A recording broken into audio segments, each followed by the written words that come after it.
I had to get out of Firenze, out of the heat and humidity, at least for a little while. I left Firenze and drove north by northeast towards Castello Vincigliata, a nowadays sort of fantasy castle. After a tour of it, off to Fiesole proper, up in the Tuscany hills, ending with a feast at the restaurant Trattoria Cave di Maiano. Though the foundations of Castello Vincigliata go back to 1031, there have been many owners. The structure went into decline and eventually into rack and ruin. In 1840, Lord John Temple Leader discovered and fell in love with it. He, together with a young architect, restored it. He used masons, artisans, sculptors, and glassmakers. He used it to entertain the nobs. Today, its magic still endures as a center for all kinds of cultural and social gatherings for the snobs. Here, one of the courtyards is set up for an afternoon festivity, and here, an evening reception. Surprise, surprise, a wedding. What a place to have one's wedding photo and reception. And if you're bloody rich, you end it with a fireworks display. I was content just to get this gorgeous view of Firenze from the top of the tower. So from the Castello, a short hop to Fiesole proper, an ancient Etruscan town originally called Fiesole. Prior to being conquered by the Romans, it was the site of a famous school of augurs. No, they didn't make holes, they made predictions. If you want to skip the Castello, just take a number 7 bus from the train station in Firenze and it'll land you up in Fiesole town center. Like Firenze, it's a walking town. Just off the main piazza is the large Roman theater, still in use today. For something different, visit the local cemetery close by, then poke around the quaint, narrow streets. For a much cooler and peaceful place, pop into the Romanesque Duomo. Its solid yet graceful arches and columns flank the simple nave. The ornate triptych of the high altar is backed by an apse ceiling with faded frescoes of the life of St. Romulus. I drove down the steep hill, white lines, to the monastery of San Domenico. Or you can walk through the small side streets and backyards, the yellow lines. Your choice. This was the novice house of the famous painter Fra Angelico, born Guido di Pietro, 1395-1455. His religious name was Giovanni, known by his brothers as Fra Angelico da Fiesole. The public named him Il Beato Angelico due to the beauty of his works and purity of spirit. It wasn't until 1982 that Pope John Paul II made it official. Beatus Johannes Fiesolanus Cognamento Angelicus. Blessed John of Fiesole, nicknamed Angelico. Why should angels' wings be white? Why not all the colors of the rainbow? Hummingbirds' wings. Backtracking to Fiesole, I had to find the right road to the Trattoria La Cave di Maiano. It was time to stick a fork in it. What a delightful place. It doesn't matter whether you sit indoors or whether you opt for al fresco. I always choose plein air. Nothing like avocados with olio and formaggio. Unless you want to feast on the ocean beast, surrounded by sex objects, oysters and clams, shrimp and stone crab claws. Make sure you have long arms for deep pockets. Ha ha ha ha! Another one that got away. If you stay till nightfall, it's busy. And after some limoncellos, things get awfully fuzzy. I didn't wait. Firenze, in spite of the heat, beckoned. I must answer its call. Now a stretch of the legs from the Hotel Pitti Palace to Santa Maria Novella, Firenze's first major basilica. Follow the blue line across the always crowded Ponte Vecchio, up on the left past the Piazza della Repubblica, Then to the baptistry and Duomo hang a sharp left all the way to Santa Maria Novella. Santa Maria Novella, new because it was built on the site of a 9th century church. The present structure was started in 1246 for and by Dominicans, completed, together with the adjoining cloister and monastery, in 1360. It is often overlooked by tourists, and yet is a cornucopia of art treasures. You can visit the church, but to visit the rest of the place, you have to get permission from the Carabinieri. Since 1810, the monastery, cloisters, and famed papal chapel are under their control. It is being used as a school for sergeants major and sergeants. This is my great friend and expert guide, Alberto Desideri. He is the one who has really made my love of all things Fiorentino come alive. It is with his in-depth and detailed knowledge that won him a coveted and valuable free taxi medallion. Sadly for me, he's moved on to greener pastures. Buona fortuna, Alberto. The facade, done between 1456 and 1470, was done by the famous architect Leone Battista Alberti. It was commissioned by a local wealthy textile merchant, Giovanni di Paolo Rucellai. Notice the obelisk in front. It was one of two used by Cosimo I to mark the start and finish line of the annual Roman circus-like chariot race. Just a little more about the facade before we enter the church. At the very top, the solar emblem of the Dominicans. And on the frieze below is written, dedicated to the church's patron, in abbreviated Latin, Johann Auricellarius Paul F. An Sal MCCCCLXX. In full Latin, Johannes Auricellarius Pauli Filius Anno Salutis, MCCCCLXX. And for you Episcopalians who fail Latin, Giovanni Rucellai, son of Paolo, in the holy year of 1470. What a nave! My God, how long is it? Well, it's only 100 meters, or 328 feet. It looks longer.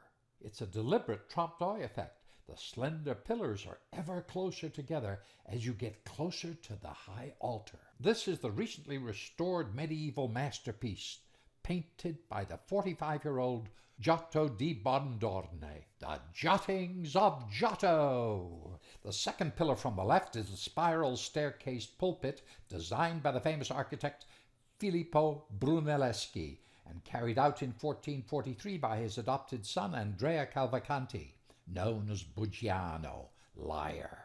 It was from here that the Pope's dogs, the Dominicans, first denounced Galileo Galilei's Copernican astronomical theory of the universe.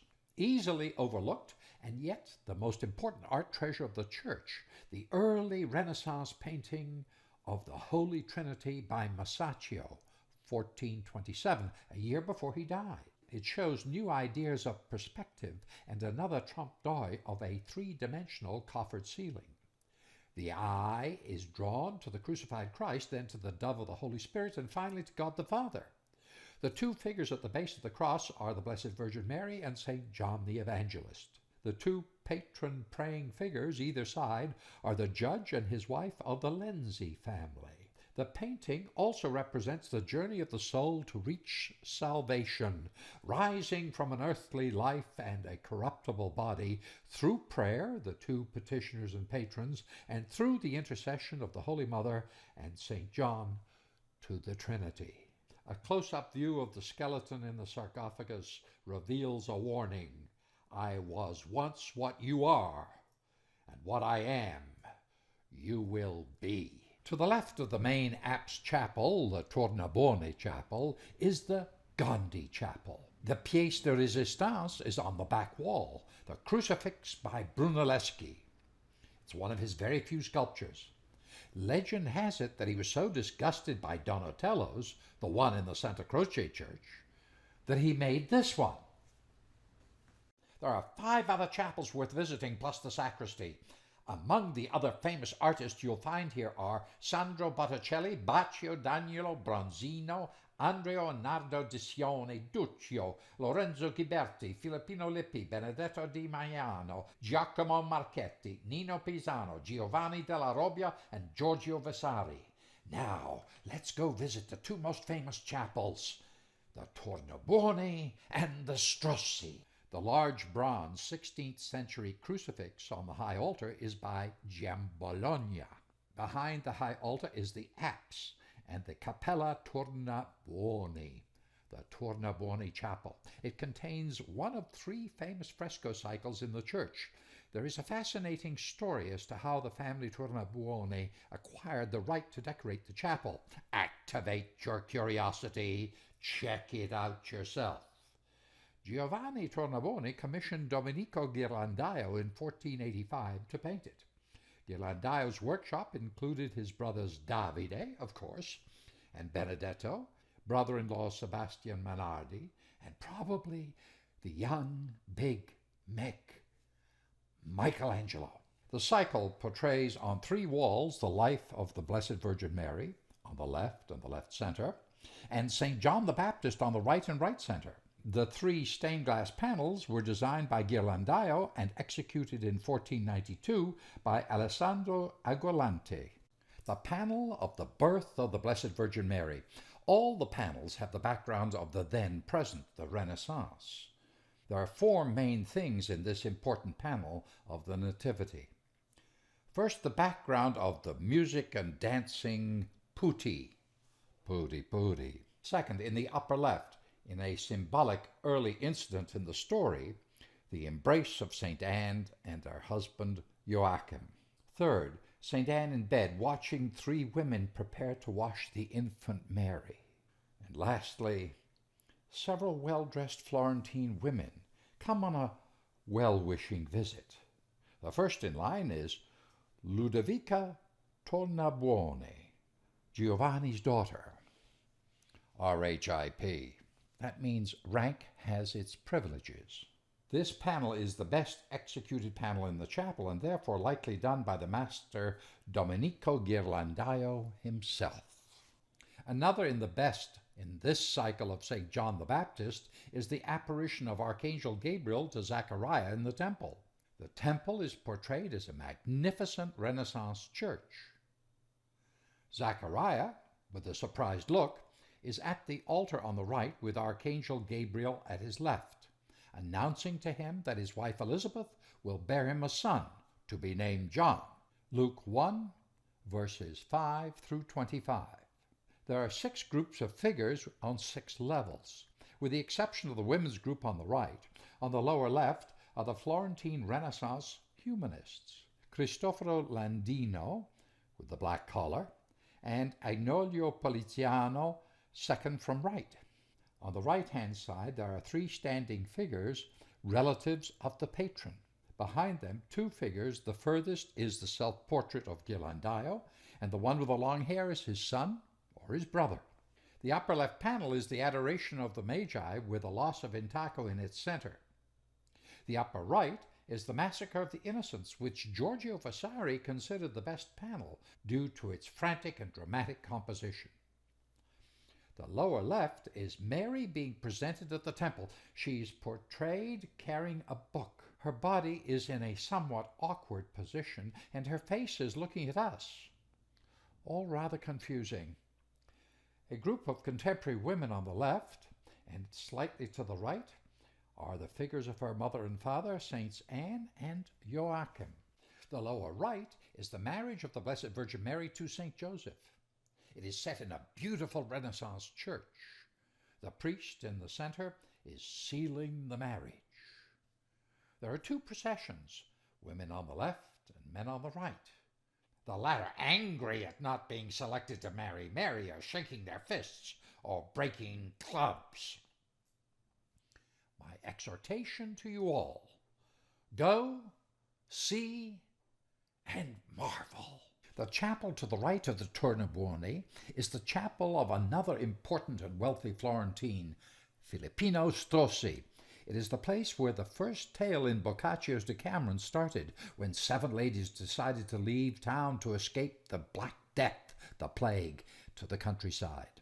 Its frescoes, completed in 1502, are the work of the early Renaissance painter Filippino Lippi. Starting up in the ceiling, the vault, are represented Adam, Noah, Jacob, and Abraham. The left panel is St. John the Evangelist bringing Drusanna back to life.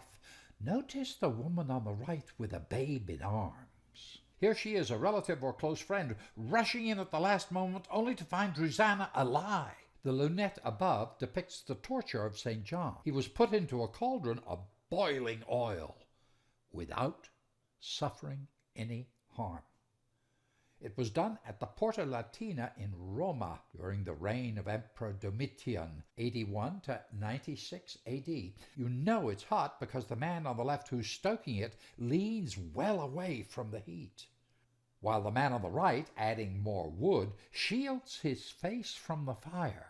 On the opposite wall is St. Philip driving the dragon from the temple of Hierapolis. Dragons stink, literally. That's why the woman on the left is holding her nose. The woman on the right has fainted dead away from the unbearable smell. Others also hold their noses. The lunette above is the crucifixion of St. Philip. The two guys on the ropes, look at their faces. They're really enjoying their work. On the other side, the two slaves with ladders pushing the cross in place. They're both smiling. What death is for one is joy for others. We have to go out to go in again. The Carabinieri control the monastery proper with its cloisters and diminutive papal chapel. So we exit the church, hang a right, walk a few yards to the Carabinieri entrance, check in, and await a Carabinieri escort. So here's our nice Carabinieri escort with two stripes down his trousers, indicating he's a member of the band. The great cloister with the bell tower of the Santa Maria Novella in the background. It doesn't look too great, does it? Well, just wait a moment. Now that's better. The monks used it to slowly walk around it while meditating, while today two senior Carabinieri officers, one very corpulent, pause while meditating on the multiple meanings of the word allora. As an aid for the monks' meditation, the cloister is lined with frescoes from the life of Christ and St. Dominic. This one is of the carrying of Christ to be buried in the tomb of St. Joseph of Arimathea. All these frescoes have been restored. This one is in remarkable condition. This one is the battle of the Catholics versus the heretics. St. Dominic on the left leading them on. St. Dominic clothing St. Reginaldo with the habit of the Dominican order, with all the monks in attendance, the death of St. Dominic. On this wall, about halfway down on the right, are two steps leading up to a door now barred with an iron grill. It leads to the famous apothecary shop. Access is from the outside via the Via della Scala. For centuries, the center of the cloister in most monasteries was a herbal garden. The monks produced their own herbal pharmaceuticals. This one is no exception. In fact, it's world famous. You can still buy the rose water used in the late 14th century to ward off the plague, plus many other remedies and tonics.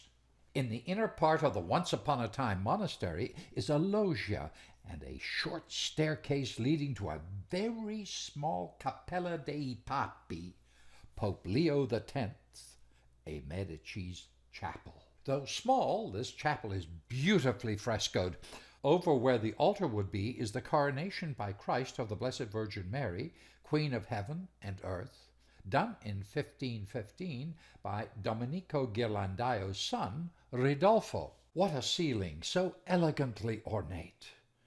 And in the center, God the Father blessing the congregation, done by Jacopo Pontormo. All this intricate ceiling design by Ghirlandaio, the interplay between the dragons and the cherub-like angels, they both act as communicators between heaven and mankind.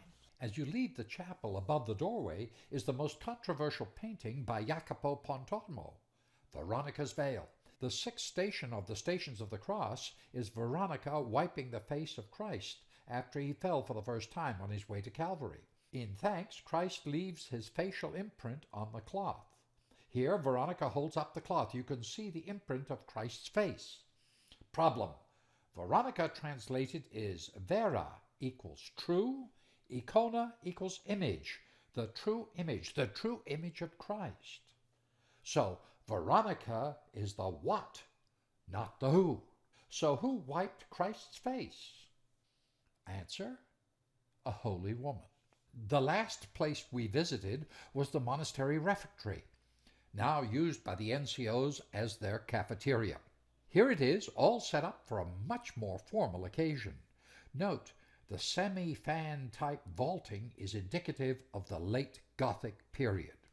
We left this wondrous place still full of awe and walked down the side street, the thick white line, called Via delle Belle Donne, loosely translated, the Beautiful Babe Street. On our right was a very ornate wall. What it is are tombs of the wealthy Florentines, and it also encloses the church cemetery for the lesser lights. My dogs are barking, and my stomach thinks my throat's been cut. Once more into olio e convivium. Think of all the choices. 4 kinds of prosciutto. Shall I have a sample plate again, or just my favorite flavor? Oh heaven, I'm in heaven.